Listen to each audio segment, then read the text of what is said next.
যশোরের মনিরামপুরে যাওয়ার পথে চলন্ত প্রাইভেট কার থামিয়ে অর্ধ কোটি টাকারও বেশি অর্থ ছিনতাইয়ের ঘটনা ঘটেছে। মঙ্গলবার সকালে যশোর সদর উপজেলার কুয়াদা জামতলা এলাকায় এ ঘটনা ঘটে। নগদের ম্যানেজার রবিউল ইসলাম ও চালক সাজু জানান, 3টি মোটরসাইকেল ও একটি 4 হুইলার গাড়িতে আসা ছিনতাইকারীরা তাদের গাড়ি থামিয়ে অস্ত্রের মুখে 55 লাখ টাকা ছিনিয়ে নেয়। বিশাল অঙ্কের টাকা পরিবহনের সময় নিরাপত্তা না থাকায় উঠেছে প্রশ্ন। পুলিশ, পিবিআই, র্যাব সহ আইনশৃঙ্খলা বাহিনী ঘটনার তদন্তে নেমেছে। যশোর শহরের মুজিব সড়কে বুক ডিপোতে ক্যাশ বাক্স ভেঙে 1,70,000 টাকা চুরি হয়েছে। দুপুরে জোহরের নামাজের সময় দোকান মালিক পারভেজ হোসেন বাইরে গেলে চোরেরা ক্যামেরার সুইচ বন্ধ করে চুরি করে টাকা নিয়ে যায়। দোকান পাহারায় রাখা ফুটপাত ব্যবসায়ী জুম্মানও উধাও হয়ে যায়। পুলিশ তাকে জিজ্ঞাসাবাদ করছে এবং আশেপাশের সিসি ফুটেজ বিশ্লেষণ করছে।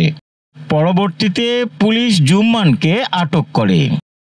যশোরে বিয়ের প্রলোভন দেখিয়ে এক নারী চিকিৎসককে ধর্ষণ ও 50 লাখ টাকা হাতিয়ে নেওয়ার অভিযোগে মেজর পরিচয়দানকারী প্রতারক বেনজির হোসেনকে একদিনের রিমান্ডে দিয়েছে আদালত। মঙ্গলবার সিনিয়র জুডিশিয়াল ম্যাজিস্ট্রেট গোলাম কিবরিয়া আসামির রিমান্ড আবেদনের শুনানি শেষে এ আদেশ দেন। প্রতারক বেনজির হোসেন নড়াইল সদর উপজেলার মির্জাপুর গ্রামের জামির হোসেনের ছেলে। যশোরের অভয়নগরে প্রবাসী হাসান শেখকে গলা কেটে হত্যার ঘটনায় 5 জনকে আটক করেছে পুলিশ।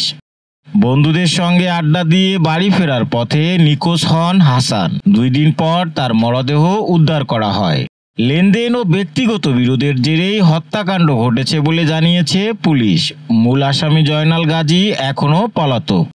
যশোরের ডাকাতিয়া নূরপুর গ্রামে জমি নিয়ে বিরোধের জেরে চাচাতো ভাই মঈন উদ্দিনকে নৃশংসভাবে হত্যা করেছে আশিক। পুলিশ তথ্য প্রযুক্তির সহায়তায় লক্ষ্মীপুর থেকে আশিককে আটক করে আদালতে পাঠিয়েছে। এ ঘটনায় আরও কয়েকজন পলাতক রয়েছে। নিহতের পরিবার দ্রুত বিচার দাবি করেছেন। যশোরে আদ্দিন সকিনা উইমেন্স মেডিকেল কলেজে ফ্রেশার রিসিপশন ও অনার্স প্রাপ্তদের সংবর্ধনা অনুষ্ঠিত হয়েছে। জুমের মাধ্যমে যুক্ত হয়ে উদ্বোধন করেন সরকারের স্বাস্থ্য উপদেষ্টা নূরজাহান বেগম। এবছর 75 জন ছাত্রী ভর্তি হয়েছেন, এর মধ্যে 20 জন ভারতীয় ছাত্রী। অনার্স প্রাপ্তদের ফুল ও ক্রেস্ট দিয়ে শুভেচ্ছা জানানো হয়।